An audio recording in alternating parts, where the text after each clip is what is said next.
Hello, everybody, and welcome to the South Florida Power BI user group. My name is Adriano, your host, and thank you very much for making the time to be here with us another day for another great presentation. Now, now, today we are privileged to have Triparna Ray bringing us Power BI data modeling best practices.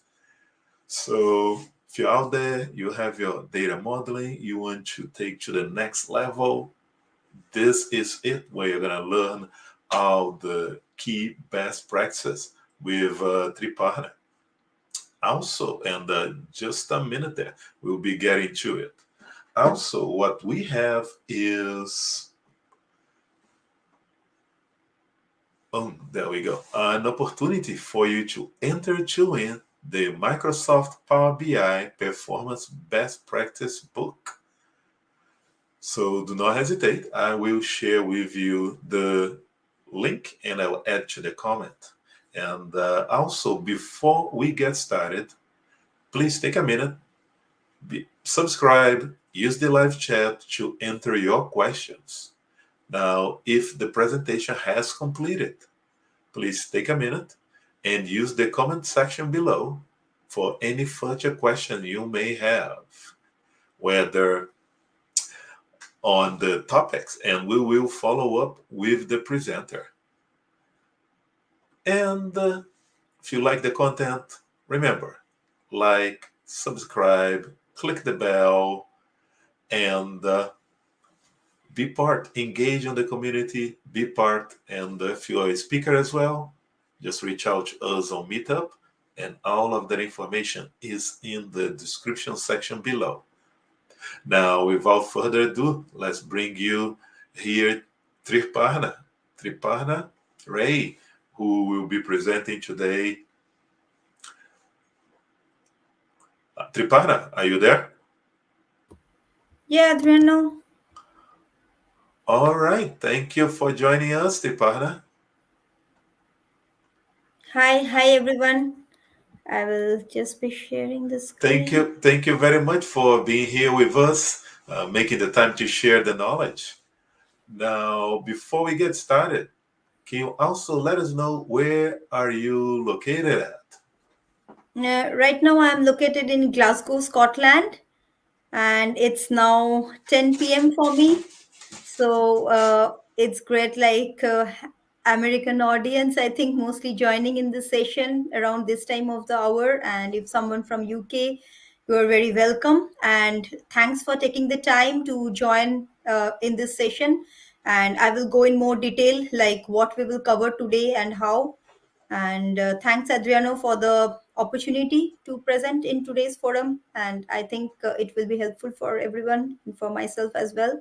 Feel free to pose any comments, any chats, or you can just stop me in between the presentation and ask your questions. So just let's free flowing and have an enjoyable session. Exciting. So quite sounds like quite an interesting presentation. And before we get started, just like to remember, folks, use the live chat to enter your questions. I can see that we already have questions here. And also, folks, let us know where are you located at. And just there is a request here to talk about real quick. So let me step on it. I mean, address it, but it's step on an answer here, which is, so let's take a look real quick who we have. Right, Rishi. Rishi. Hi, Rishi. Thanks for joining this late. And Rishi has a question. Is this Bavik's book? I believe so. I'll have to circle back to you, but I believe so. Now, also, let me remind you, this book here is a brand new release. It's about to be uh, released, book here. So you're going to get like the latest and greatest. All right. So we have here Rich from the UK. All right, Rich, welcome. And we have Antonio Garrido from Spain. Welcome, Antonio.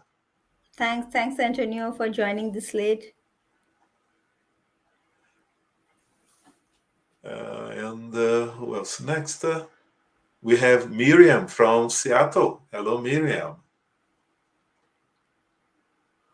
All right, folks, just remember, use the live chat. Let know where you are located at. And also, I will put in the chat, I will share the URL for you to where you can enter for the book. All right, and that will be open only until 6:30. So we have time here to adjust and make the changes here. Now, without further ado, here what we all came for, Triparna Ray. Do you have a screen you want to share that, Triparna? Yeah.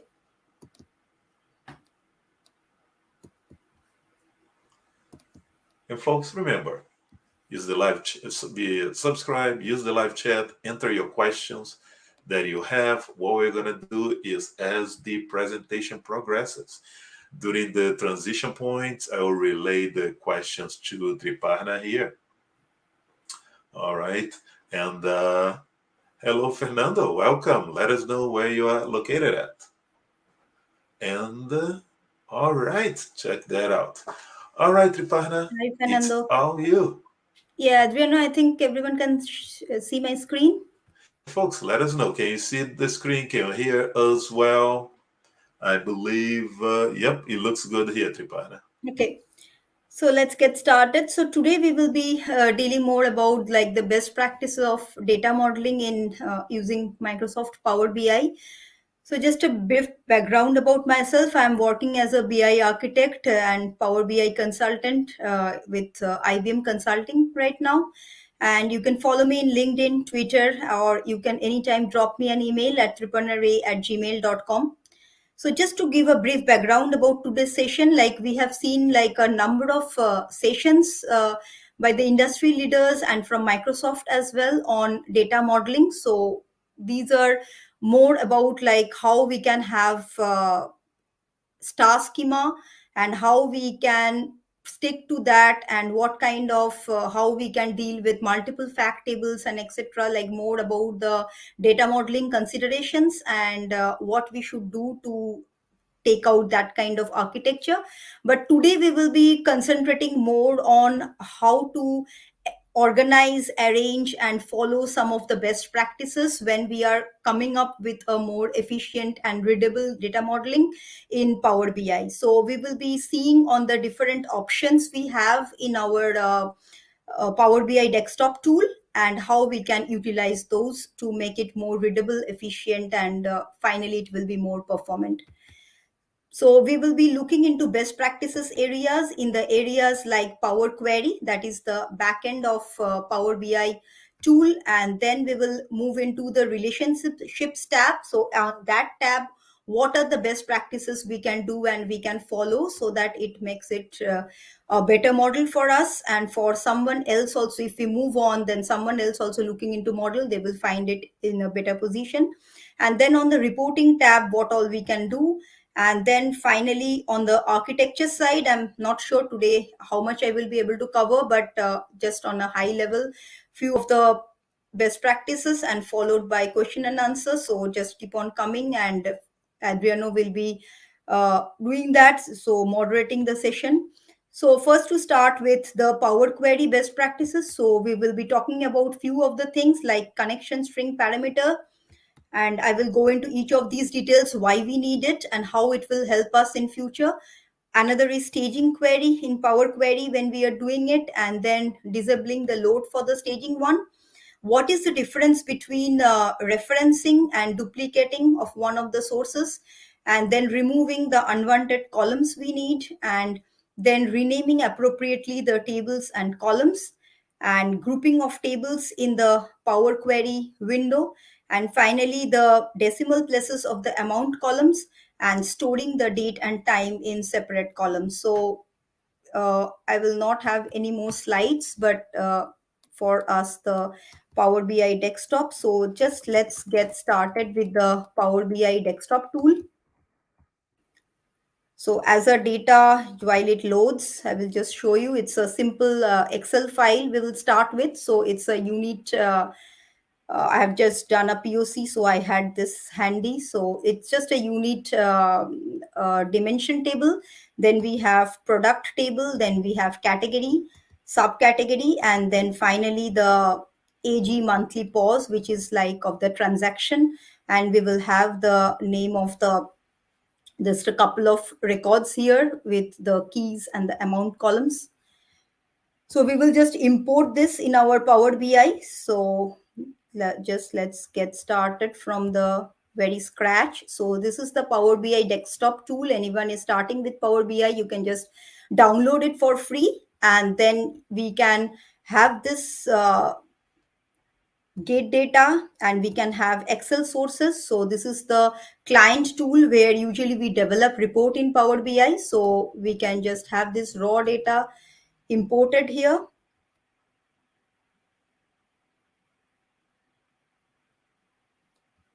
So here we can see all the sheets that we just seen in the Excel comes up here, and we will get all these.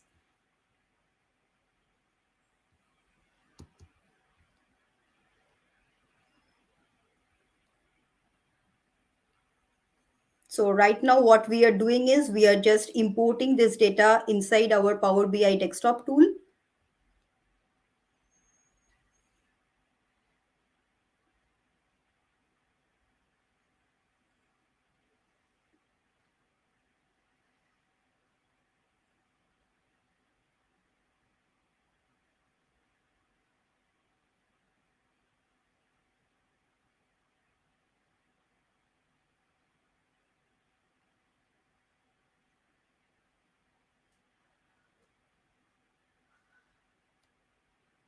So once we load these, we will see how these is formatted now. So if we go to the, so first our best practices will be related to the transform data. So here, if we click on the transform data, then it will open the Power Query window for us.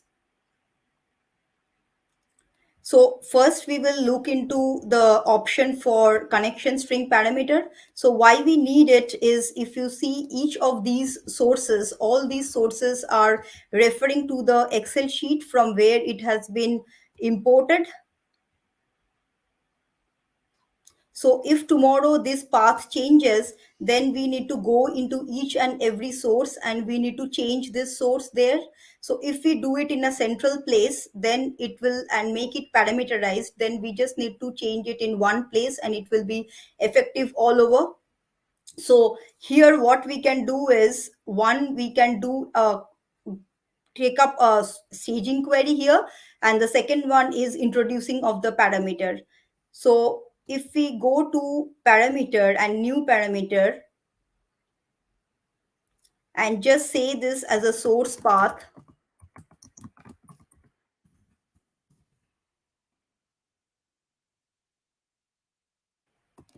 and we can get this path for this raw data from here.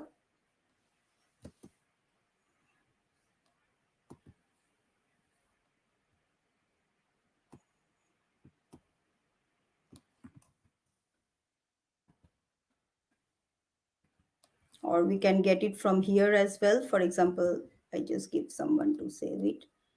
We can get it from here.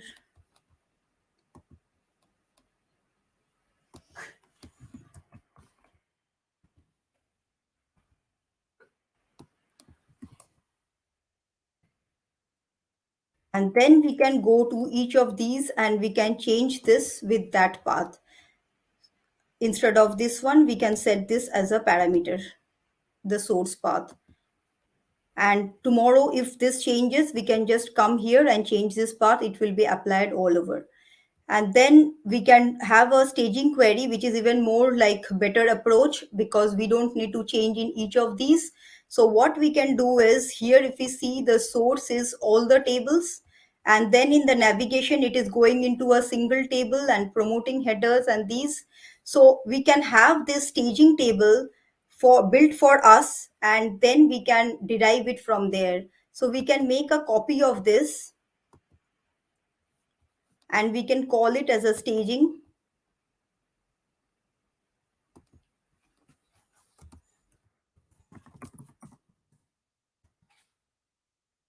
And then for each of these, we can name it as a staging as the source instead of the Excel file. So we can just go here,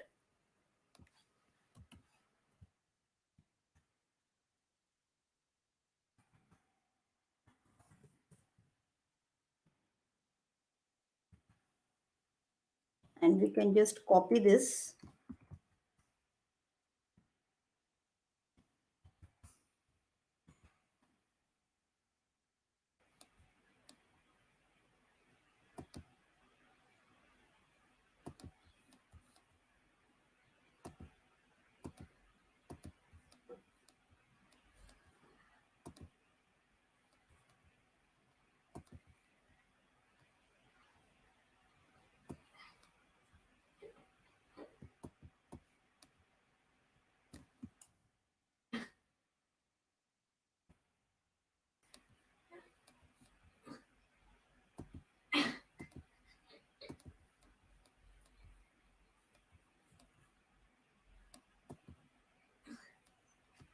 So like that, we can mention this as a staging rather than that particular this one.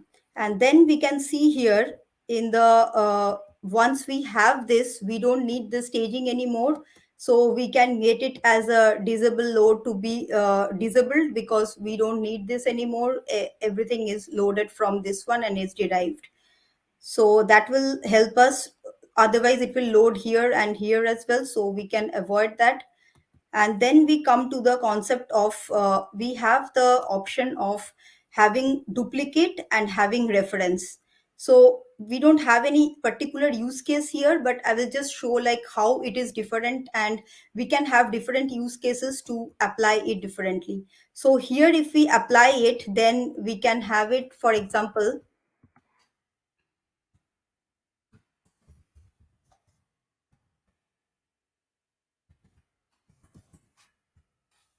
for duplicate, what it does, it just copies this from here. So the product is having all these steps, and this is just a duplicate of this, so this will also have all these steps. So now how it works, it just works in an independent way. So even if we change or add one additional step here, for example, I just remove some of the columns here, but here still all the columns exist, because this is just a copy of it, and it stays in an independent way. But for example, if we have this as a reference, then what it does, it takes the source as this one, and then that source comes as a derived one here. And if we just rename this for our understanding,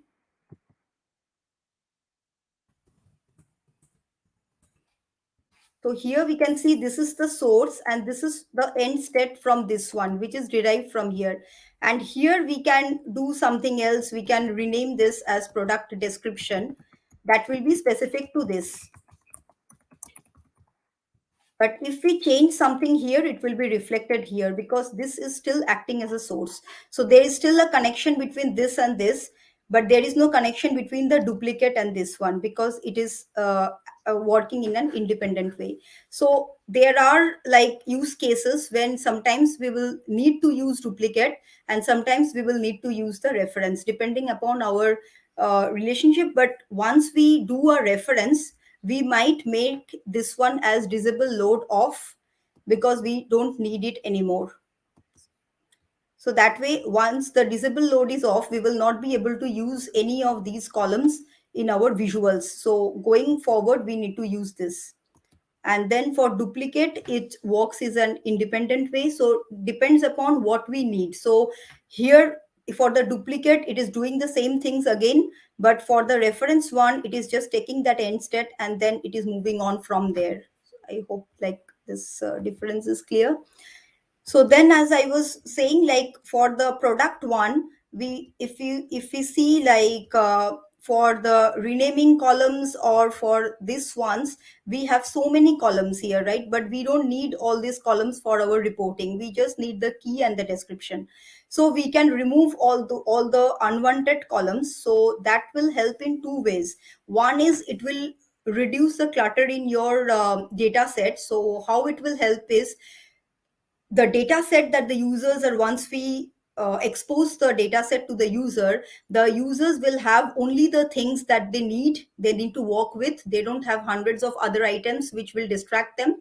Secondly, the additional columns that we have, that will reduce the size of the data set. So in Power BI, we will always aim to make it more efficient, means we will make it as small as possible. So if it's heavy, if it's very huge, or if it's having unwanted things, then it will definitely reduce its efficiency and performance. So for whatever, we will just keep in the model, whatever exactly we need, we will just keep that much in the model.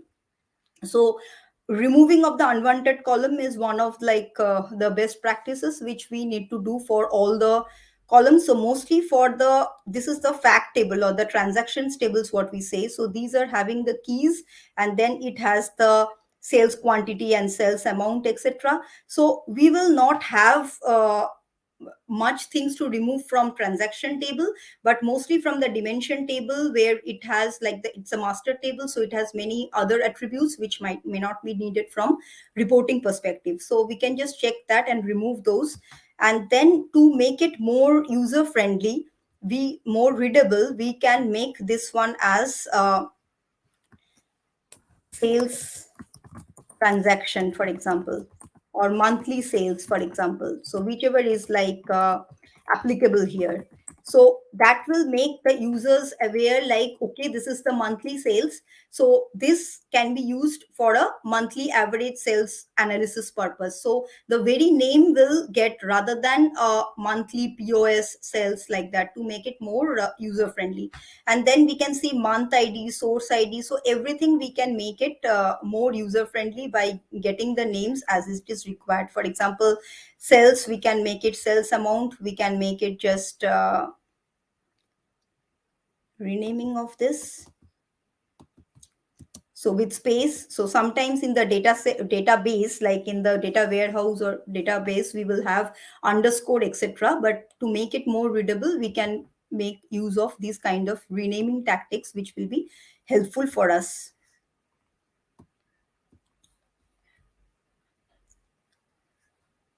So the next thing will be, I think, the grouping of tables. Yeah. So for the grouping of tables, what we can do is, again, to make it more readable, we can make the groups. So we can add this one as new group and make it as a fact. So for the transaction tables, in the technical term, we call it fact. So we can put it under the fact, and then category, product, unit, subcategory, etc. We can put in a new group called dimensions, and we can move these into dimensions. And then this one, we can call it as staging.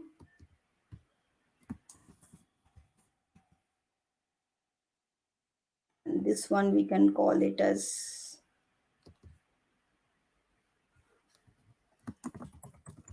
source. So that way it will, if you have some metadata tables, we can name it as metadata. So that way it will be like more organized and clearly designated that which tables are for which purpose it is being used and how it is being used. So that way it makes more sense. So after all this, I think anything else? Yeah. So two best practices I would like to mention here. One is when we have the amount columns, sometimes in the data warehouse, for precision purpose or something, they do need to keep like six places of decimal, eight places of decimal, but it makes sense to make it like two places of decimals if they need it for reporting purpose. If they don't need it, we can even make it like zero places of decimal, just round up the value for the reporting purpose. So what that will do is that will again reduce the data set size, which will help us to make it more performant. And we don't need it, right? We don't need those precision from the reporting perspective, so there is no point in keeping it. So we can just adjust a decimal as and when needed. We can just check with business what they would need in the reporting, and we can do it accordingly. So that is one thing which will help us. Another thing is the date and the time. So sometimes what happens, we don't have that example here. We have the date key, but the date and time, if we have in a fact table, or for example delivery date or order date, so in the data warehouse we tend to have it as a date time. So many times we store it as a date time. So we have particular use cases, like for example we are monitoring the file load. Okay, 6:15 it has started and 6:30 it has ended. So that kind of in the same day, so that kind of precision we would need, where even the not only the hour, the minute is also necessary. But in that case we have to keep the time in our data set, but we can keep it in a separate column. So Vortipack engine, what it does, it if the cardinality of that particular column is less, then it enhances the compression capability of the data set. So that will help us in compression. But whereas if you keep the time table, because whenever we are keeping time, it's very unique, so the cardinality is very high. So in that case it will help us for it will not help us for that compression. But if we keep it separated out, and if we don't need that time, then just come here and change it as the date, that's it. So we can just change it as date time, that's it. So we don't need to have the change type here and make it a date if you don't need the time. So that will help reduce it a lot. So that is one of the best practices. So these are done in the Power Query best practices which I wanted to highlight here. And before going to the next section on the relationships, do we have any question, Adriana?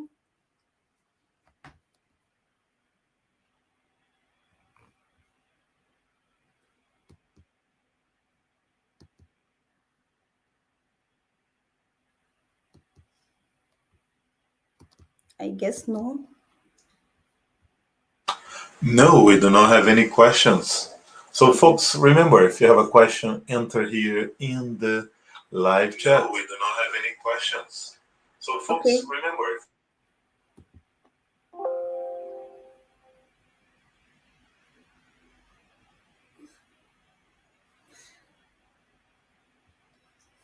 No problem. Let's concentrate on the next part of it.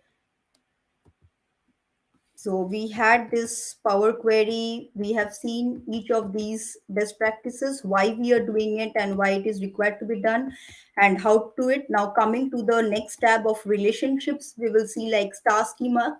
As most of us know that in Power BI, star schema works best in the most efficient way. So how we can have it when we tend to have a snowflake kind of schema, how we can bring it forward in the star schema.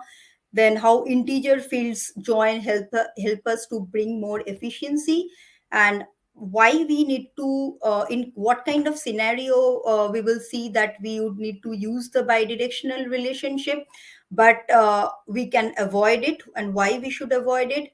And then the documentation of the data model is also very important. When someone takes over or we see the lineage of the data model, then it's important that we have the documentation what this particular field is for. And then how we can use the folder structure to make it more readable. And we should avoid using the many to many relationship, as we know. So now let's head on to this one and go to the data model tab. So we have, let's reduce this.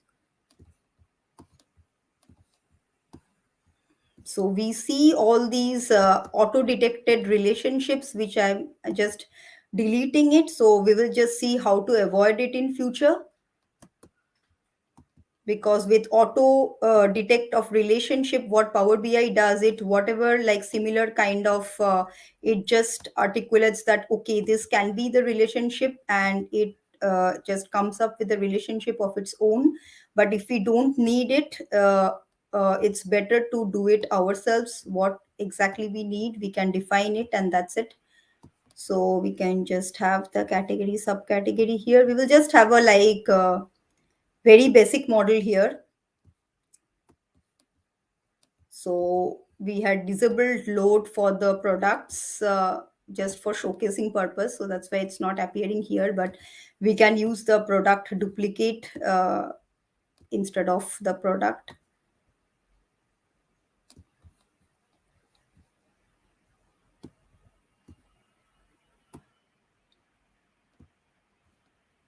So for the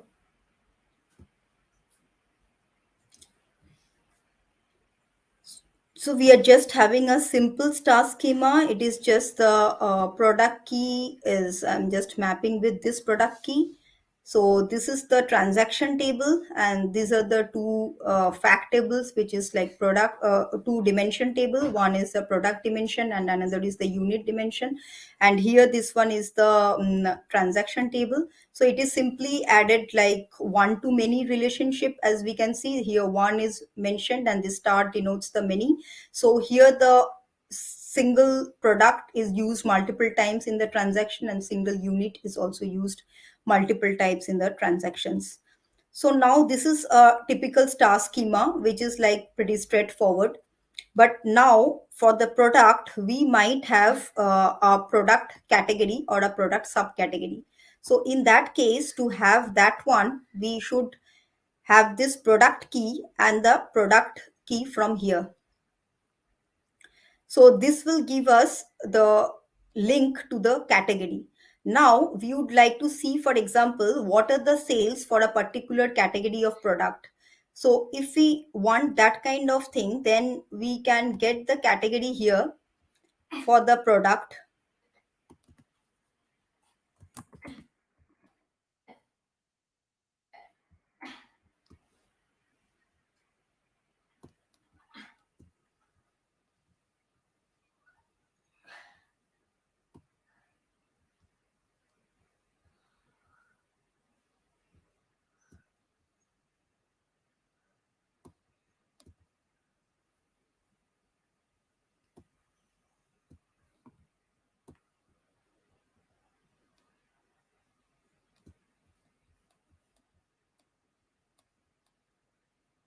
I think the category table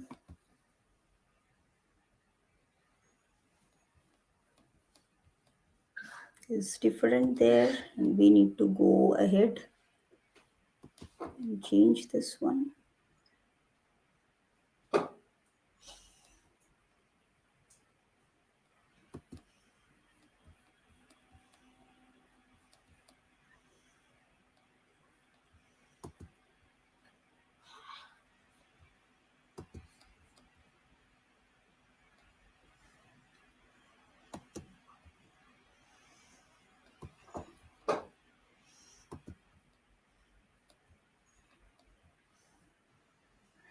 I think some mess up happened with this one. Just get the category once again.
So here we are having this filter is flowing from here to here to here.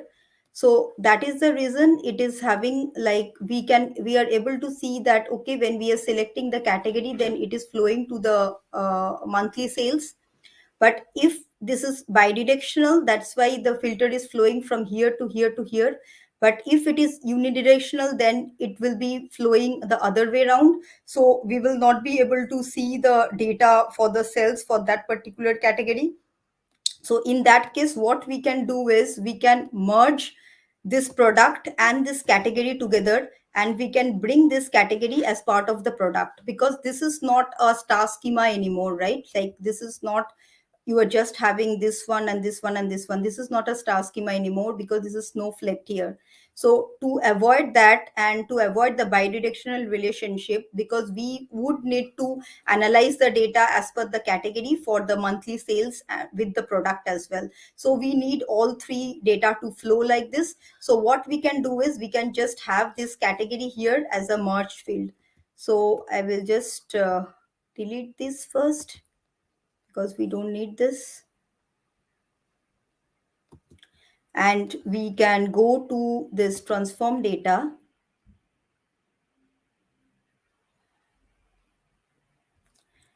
and have the product which we are now using, the product duplicate, and we can come here. We can see two things: one is merge query and another is append query.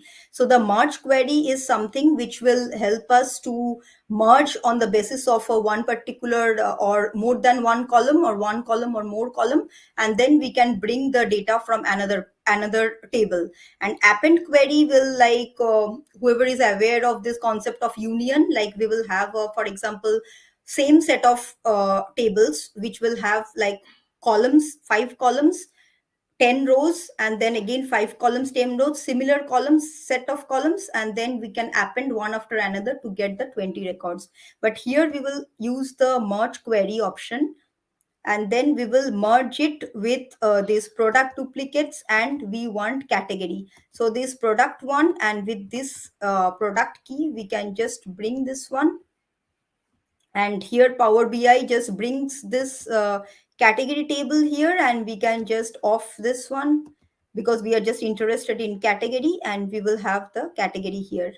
So going back to the relationships, what we can do is we have this category added here in the product table itself. So we can get rid of this snowflaking, and then we can use it readily with this from this table itself. Once it is applied, we can do that.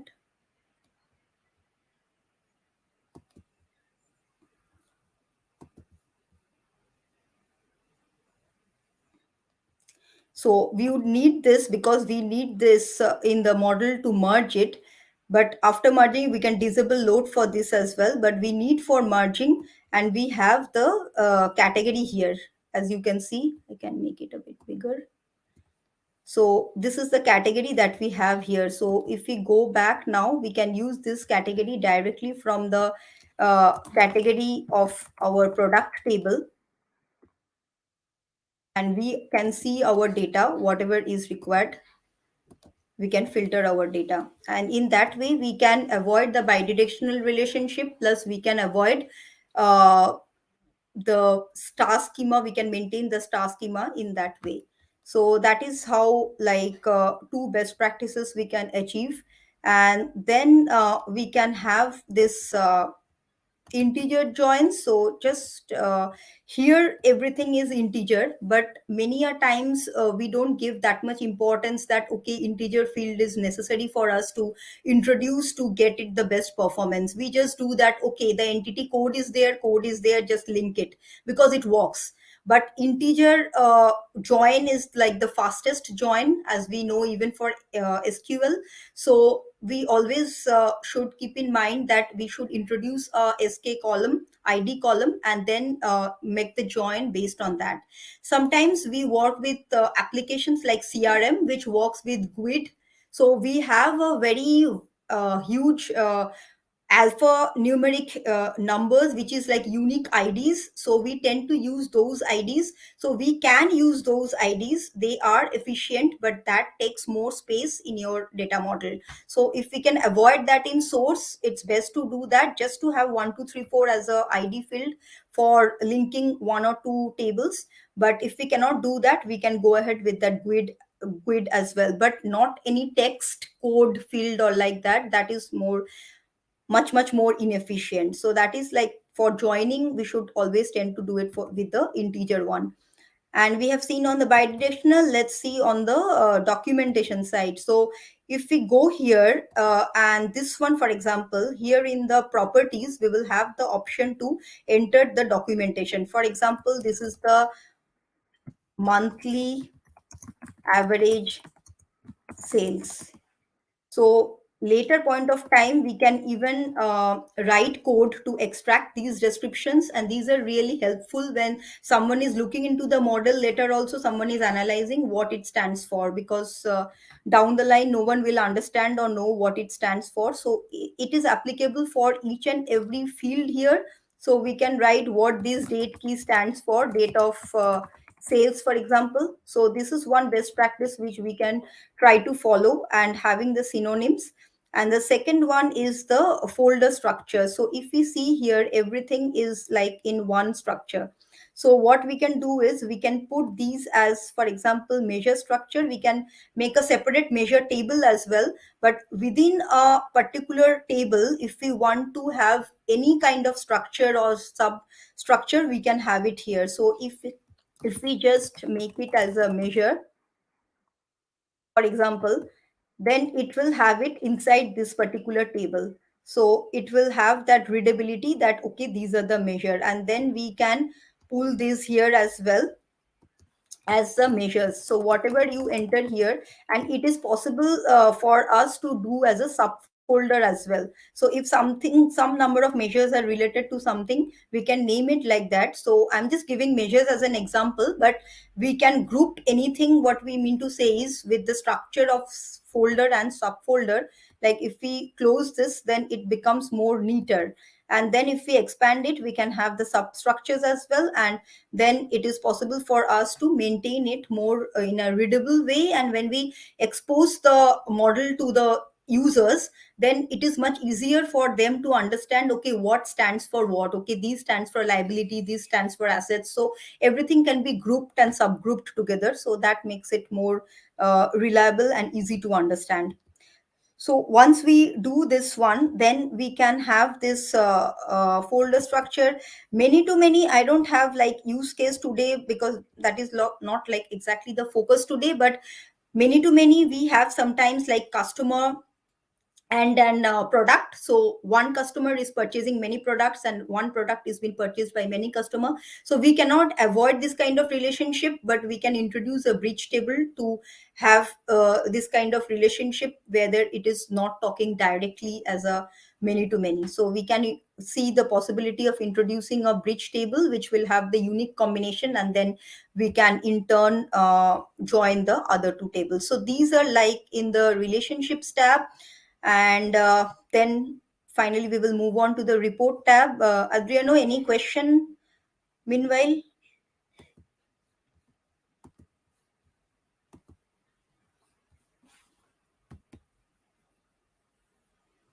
I take that as no.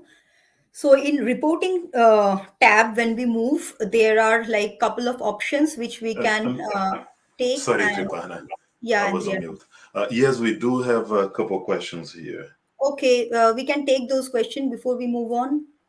You want to do it now? Yeah. All right. So let me start here. Folks, if I forget your question, please do re-enter it. Uh, yeah, Fernando, I got that out. Thank you. Appreciate it. Question here we have regarding one. So I like asking one question. As product table is duplicated, does it reflect new changes if original table any changes made to the original product table, is it reflected in the duplicated product table. Yeah, that is the difference between duplicate and reference. So reference is taking that as a source, and then if you add, for example, you have three steps in the original product table. So if you reference it, it will take the end of that product table, and then it will, if you add two more steps, it will be like the source will be that original. If we go back to our Power BI transform data. So if we see this difference, so this reference table, what it does, it doesn't show all the steps of the product table. So here five steps are there. So it takes that end product, end state, and then it added one. If we are adding an additional, it added it. So the source still keep on like referring back to the product table. So in product table, if we change something, then this source will get changed, so your reference will also get changed. But for the duplicate one, we it is it's completely just a clone of product table, so it does not have any connection with the product table anymore. So if we do something, it does not affect the product table, or if we do something in product table, it does not affect this duplicate one. Hope it helps. All right. Another one here is how about subcategories table? Would you do a merge there? Yeah, And subcategory, actually, just for interest of time, I have not shown. Just let's go back to the subcategory one. So subcategory also has like product, it has the category and subcategory. So it can be merged with this one, and this can be again merged back here. So finally, this snowflake can be get rid of, and we can have product category and product subcategory also here. fantastic. I believe they're quite clear there on the answer. I do not see any more questions.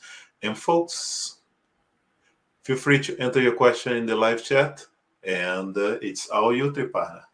Yeah, I hope that helps. So just going back here, we will move to the report tab now.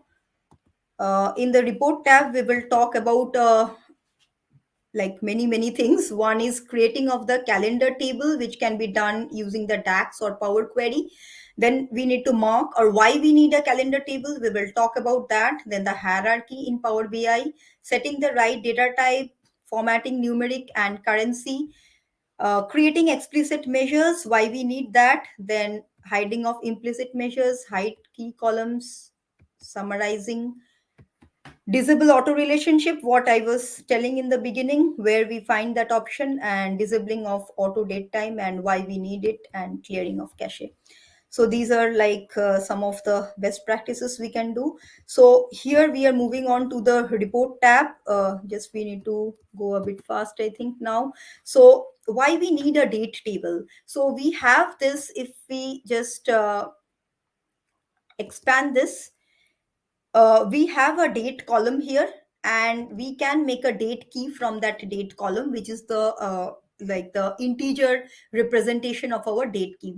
But why we need this date table, what we are talking now, so what we are referring now is like a date table separately, standalone. So why we need it, it's the best practice to introduce it, because when someone wants to analyze a data based on the date, then it makes sense to have it on the basis of the date table dates. Because in the transaction table, we can have that, okay, for the month of May, we can have some transaction on 13th, on 23rd, on 28th, but we will not have may not have transaction on each and every date. And when we see the data, if we see based on that transaction date, we will just see three records on these three dates, but we will not see that on for example 19th there was no transaction. So always the analysis should be made basis on the dimension. So we are just introducing a date dimension here, and we should do our analysis based on the date dimension, because that will have all the dates. And secondly, if we are using any time intelligence functions, for example mtd, ytd, qtd, so these work based on our date dimension. Now for the date dimension, when we are introducing it, we have to keep in mind that it should have all the date field, whatever range, it can be any range we want, but each and every date should be part of that. It cannot be like it cannot miss a single date as well. So that is the reason it can be done, the coding for that date table can be done in DAX. It can be done at the source. If you are using for multiple data sets, multiple reports, it makes sense to maintain it as a source, or it can be done in the Power Query also. So just for the interest of time, I have this code. You will just get this code anywhere in the internet, so we can just use it. So this is the one that we are using with DAX, but we can, as I mentioned, can be done in Power Query as well. This one.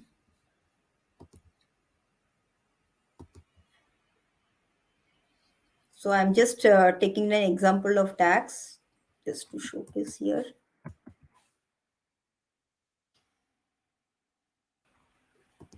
So we have a calendar table now, and we can mark this date as a date table. And once we want to mark it, it will ask about the key column, key date column, which it should consider for the date. It is validated successfully. So what basically it is validating it, whether this particular date range, each and every date is part of this date table.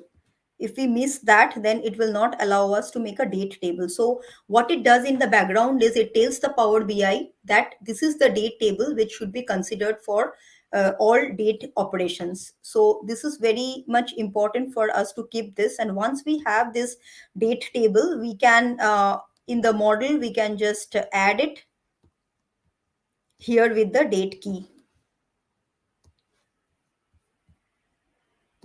And then whatever analysis we do going forward will be based on this date.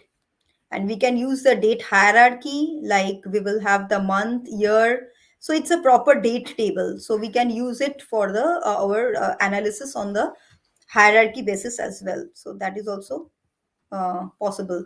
So this is about the calendar table or the date table. So introducing that as a dimension and marking is at a date table, which can be used eventually for the time intelligence and for date related analysis as well. And then the next one is like we have an option in Power BI to set up the hierarchy. So if we see this units, then we will see this MP level 1, level 2, level 3. So we can create a hierarchy in the model, and we can name this hierarchy as well as MIP levels, for example. So this hierarchy has MIP level 1. So we can again add level 2 ID in this hierarchy. We can have multiple hierarchies in a model. And we can have level 3, for example.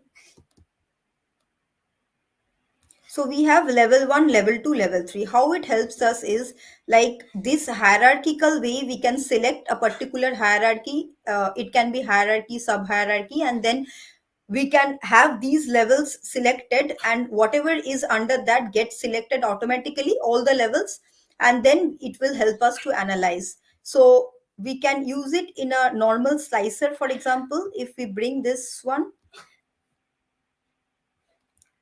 then it is, if you can see, I can expand this. So this comes up as a hierarchy. So if we select this on the top, so everything below that gets selected. If we are not interested in this one, we can just interested in this one, we can select this. So that way it helps us. And then we have a custom visual called hierarchy slicer. We can use that as well, where we can use this hierarchy. And then for analysis purpose, if we use a matrix, for example, then we can bring this hierarchy in the matrix, and then we can expand it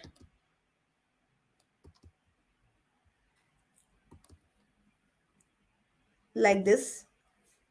and we can bring a sales amount or something which will be shown on the hierarchical way. So it will show this value and the sum at this value level and then at this value level. So that will help us to, like we do in excel pivot, right? So the same way it will help us to see each of these analysis on each of these levels. So that way, like, hierarchy helps us in Power BI. So for date we already have a hierarchy by default. If we have this kind of a date field, so we can have this year, month and all this. But in general, for this ones we will separately specifically create this hierarchy. For example, product category, subcategory, we can have hierarchy, and then this can be used in this manner. So I don't know if relationship is working for us, then we may be able to see something. Yeah. So we don't have multiple levels here, so it is just summing up and it is showing us. But it usually works like this so that we can see our data in different levels and have the subtotal on that particular level. So that is how, like, the hierarchy is very much useful. So wherever it's possible, we can, or useful, we can have it. And then for the formatting, so this one, if we see, like, for example, sales quantity or sales amount. So sales amount, we can have it as a whole number, we can have it at a decimal number, and then we can say that okay, it is a currency, so we can have it as a currency. We can have pound symbol here if it is pound. So we can do all this formatting here, and we can set that particular data type in the right way.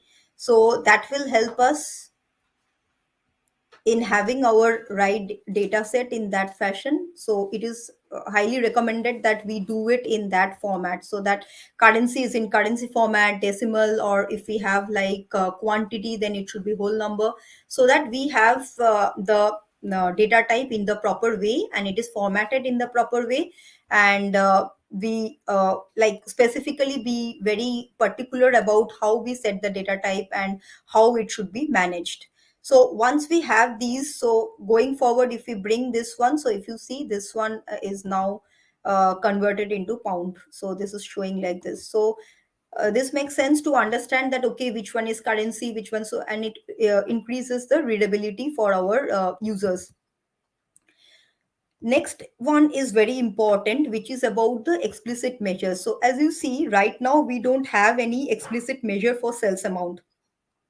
It's just a column in our data set, and it's a like numeric column. It's an amount column. We have put it as a currency. We have done everything, and everything is working, right? Like we don't face any problem that why sales amount, we need to do something else with the sales amount. So this column, it is working on the column level in our data set. So, and the concept of measure we have in Power BI works in a aggregated way. So it works on the fly, where it aggregates the entire set, what it is working in that context, and it shows that aggregated result on the screen at a go. So it is recommended to have the particular, whatever currency, whatever measures we have, or quantity, whatever measures we have, to create a explicit measures from that and make it as, for example, mostly the explicit measures are sum. For example, this particular sales amount, if we hover here, it is showing a sum of monthly sales amount. But whatever transaction it will show, it will show each of these transactions. But if we have a measure, it will show the aggregated form of that. And there are other use cases as well, that is a bit advanced. Whoever uh, of you like is aware of tabular editor. So in tabular editor, sometimes we have to work with dynamic measures in which we use selected measure function. So when we are using this, it does not work on sales amount.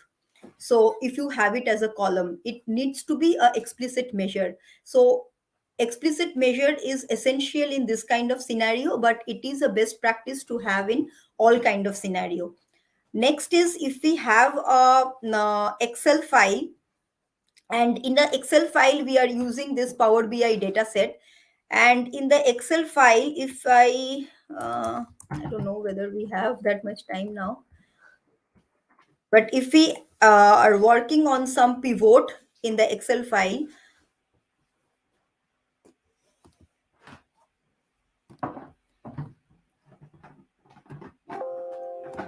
I think it will need the Power BI data set. I think it will take time. So this pivot, we will have the columns and tables and columns and rows, and then we will have values and filters. So everything will work fine with our existing data set, but values, we will not be able to drag the sales amount and the sales quantity in the values. So that is the reason we cannot use the Excel analysis if we don't have explicit measures. So that is another use case where we have to have the explicit measures. So going back here, if we have one or two measures, we can simply write like right click, new measure,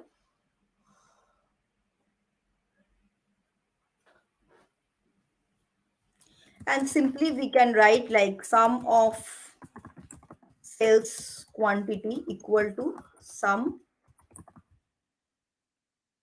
of sales quantity.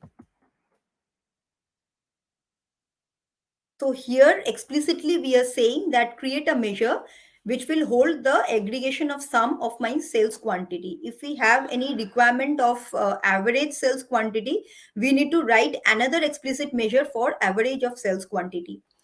Now you can ask me, like, if we have for example 50 measures, so shall I go and add each of these 50 measures? Like, shall I like manually write each of these 50 measures as sum of this, sum of this? No, we have a option in tabular editor where we can just write a 2 3 lines of code, and that will in a loop will create all these explicit measures for us: sum of sales quantity, sum of net sales, sum of sales amount, for example, in this case. So if we have 50 amount columns, like in very big vast data warehouses, they work with 50, 100, 200 measures. There it is possible to have the tabular editor code to do it automatically on the background. But finally we will have all these, and once we have this, we need to hide this particular implicit measure. So these are the implicit measures which Power BI makes available to us as column, but it is best practice to have it as explicit measures. It can be done in DAX, and it can be done in a bulk in tabular editor as well. And we can hide the sales quantity. So going forward, the users will not use the sales amount or the sales quantity, they will use the sum of sales quantity. This is what they should be using. So that is how like the explicit and the implicit measures works. And for the other keys, it is good to have this as the now we have spoken about the implicit measures and hiding. And now for implicit measures, we will hide it because we have an explicit measure corresponding to that. Now coming to the key columns, so in our data set we will have some key columns, for example date key, systems key, month id, like that. And the users has nothing to do with it because these are all technical keys which is helping us to do like the linking, the relationship, and etc. So what we should do is we should hide it. So one thing is, when we do this, as you can see, like this one is source id and month id, and this is the sum symbol which is like next to it, because simply Power BI cannot assess it because it's just an integer field, so it does the sum. But we never intend to get a sum of source id, right? Or we never intend to get a sum of month id. So what we should do is we should go here, and from the source id we should do like don't summarize, or from the month id we should have it as a don't summarize. So only summarize will be the columns which are like the measures, the amount columns, otherwise, or quantity columns. We don't want the key columns to be summarized, so we will just take it as a summarize. So don't summarize, we have to have it anyway. And plus the best practice is to hide it. So the product key, for example, we can just hide it.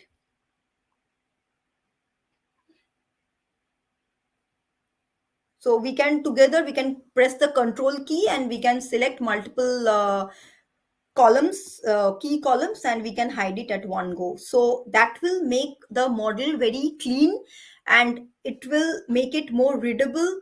Just the measures will be there. We can have a separate measure group where we can assign all the measures. Apart from that, we can hide the key columns. And in the dimension, if you remember, we have talked about removing the unwanted fields. Then we talked about renaming the columns, renaming the tables. So everything will make it very like look very readable and professional and efficient, because it just have the way it should have it, right? It doesn't have the inefficient things lying there just like that. So these things, like these small steps, we can like do it to make it better things.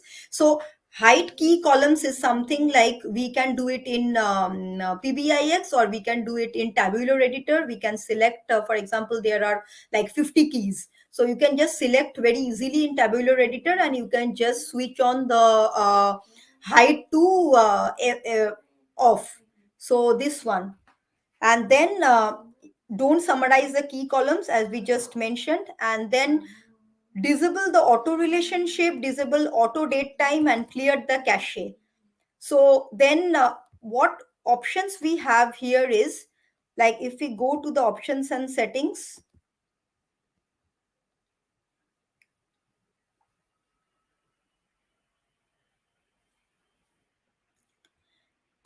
and here we will have the option of auto date time. So what it does is, like if we don't switch it off, or if we don't have a calendar table explicitly there, so Power BI tends to create few of the local tables for handling this date and time, which makes the model heavy, and it is of no use to us because those temp tables cannot be used for any date and time calculation like time intelligence, etc. So to avoid that team table to get created on the background, we can just switch off the auto date time, and then we can switch off the auto detect new relationship after the data is loaded.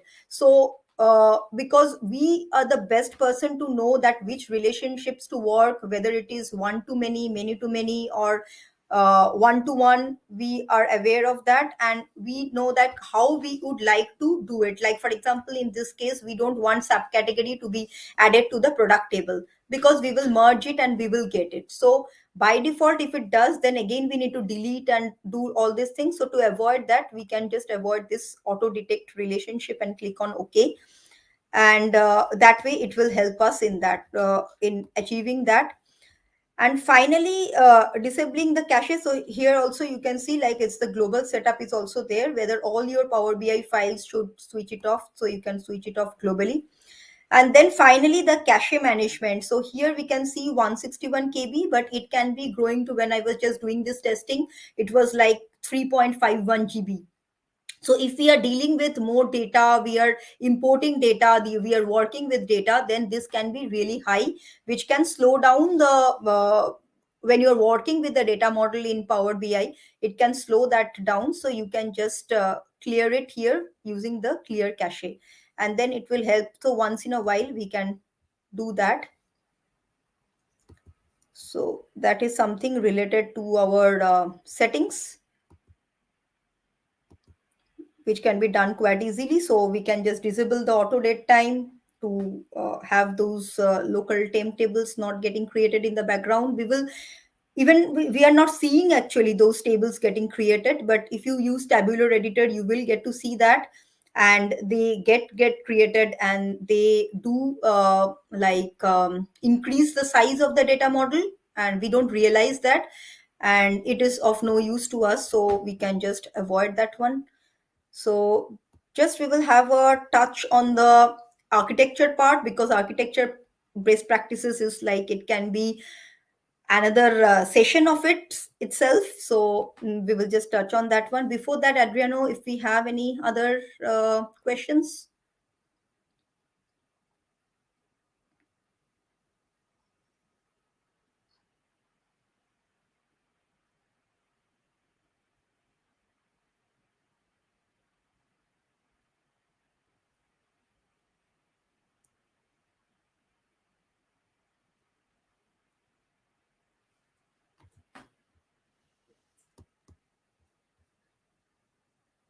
So shall I take it as no? All right. I'm sorry. I got lost here looking for the. Okay. Let's take a quick look. So, folks, Yep. remember, enter your questions in the live chat. Uh,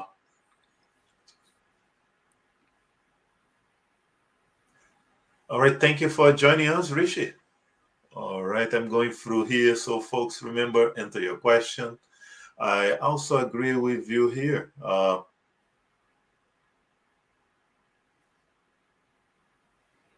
You get some great kudos here, Reynaldo. But That's I great, but we do are talking not about see, do not too see many a things question here. actually in a very short span of time. So if All right. So I do not anything, see a question here. yeah, okay. So folks, remember, enter your question, live chat. It's back at you. Triparna, all you now. Yeah, Thank you. sure. Thanks. Because just we are talking about too many things. So we'll just move on to like just touch on a few things which I like always face and which I just wanted to highlight. So one is a shared data set. Like this particular data set, like what we are creating now, we are happy with the model. We push it to the Power BI service and we create report from this particular data set. So usually what usually like most of the times what we tend to do is we have this data set, we will bring the tables what is required for that particular report, we will build a model and we will build a report on top of it. Then tomorrow we will need to ask another report, so we will again bring a set of tables, we will do the model and we will do the reporting.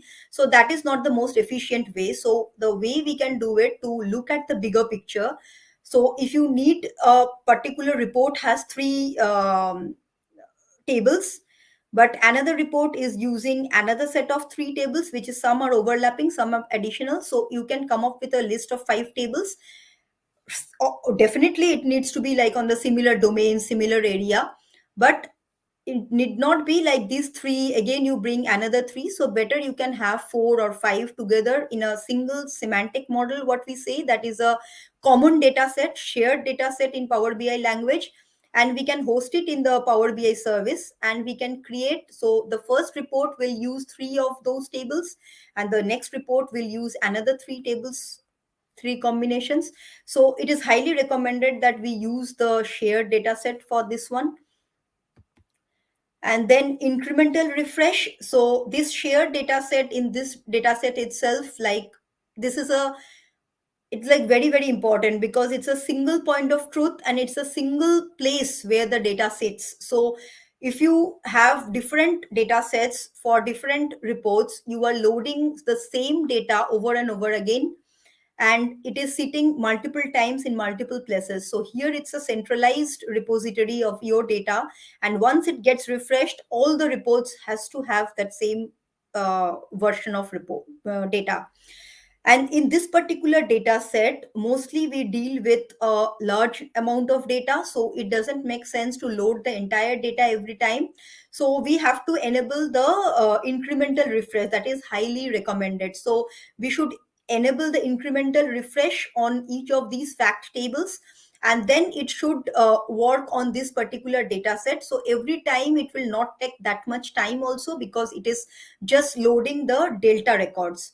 And then we will just do the incremental refresh. It is just a click in Power BI. We will just need to set uh, range start and range end, and we just need to give two timelines in our desktop in service, that doesn't matter which like dates you have, and just switch on the incremental refresh on the particular table, mostly on the fact table, and it will work and it will be very useful. So just the prerequisite, it needs to have a date field, because from the time it has last loaded, it needs to understand from which time it has loaded last, and from that time it will do the incremental refresh.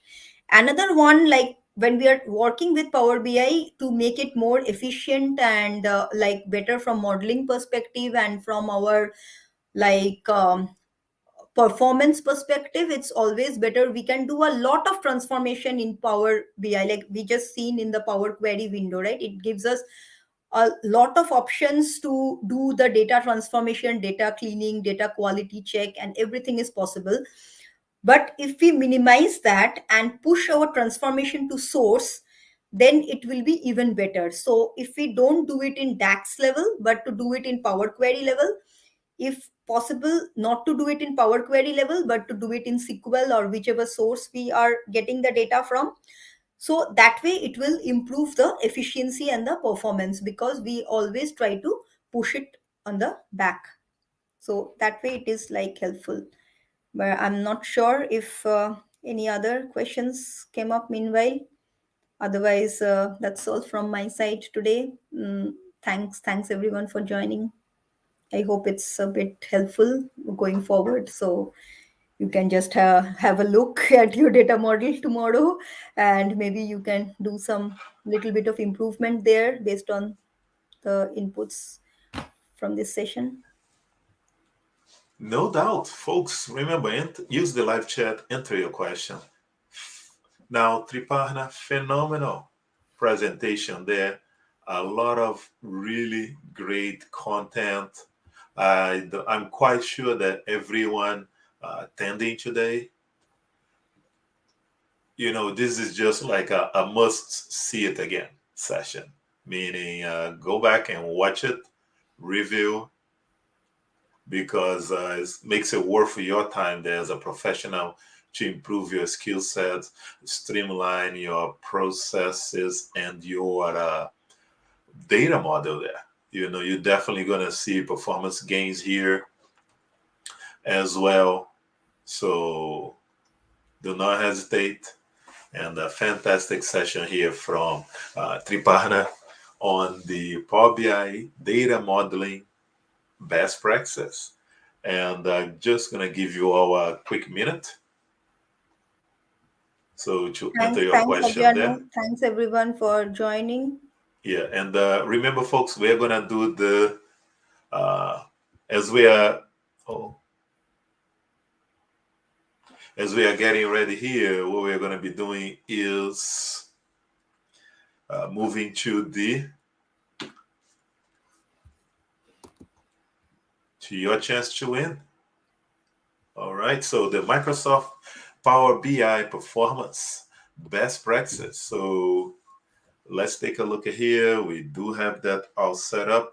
And also, folks, before you just move away, remember, like, subscribe, and click the bell. Join the South Florida Power BI. So let's take a look here real quick. And I have all set up. So what do we have? We have 2 books to select. So I'm sorry, 2 books to give away. So let's take a look here. We have all set up the wheel of names. And let's see if you're the lucky one. And let me just double check on the questions here. I do not see any questions.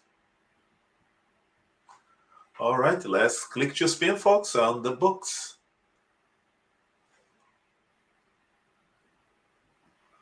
All right, the first winner is, all right.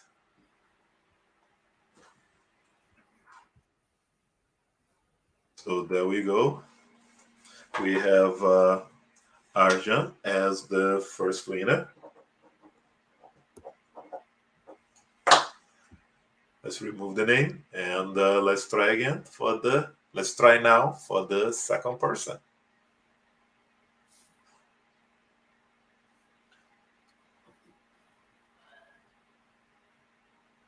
Kriparam, congratulations, Kriparam, on the win. Congratulations there on the win. So the books, remember, I'll send your information to I'm sorry, I'll be sending your information here to the publisher who will contact you and take care of the details. So if there are no more questions, let's double check on the questions really quick. And I also remind you again to like, subscribe, and click the bell. Let's take a quick look on the questions, if any. No congratulations there, Triparna. A lot of great comments. I mean, it's hands down. Everybody love it. We have Kai saying great session. We have Carlos and lots Thanks, of thanks claps. everyone. A lot of claps here. We have Rosemary also and Fernando. And I'm quite sure that everyone will be coming back here to review the sessions. And it's quite late. Oh, by the way, great session from Christina as well. And Kai, fantastic there. Oh, we got new comments. Sorry. We have Rosemary. Thank you, Triparna and Adriana. Thank you very much, Rosemary, and everyone else for being here with us, being part of the community, contribute. And thank you very much, Triparna, Yeah, for being thanks a lot, here. Adriano. Anyone like, yeah, anyway, like recording of the sessions will be shared, and anyone like you can be like get in touch with me in LinkedIn or otherwise, and happy to answer any questions Yeah, related to the sessions or overall in Power BI as well. can you place your contact information there once again, Triparna? Is that possible? Yeah, yeah, I All can right. start this one. So the one that you put at the beginning, I know that shows your contacts, or any other Yeah, slide you feel is but good. this one is like we can have this. You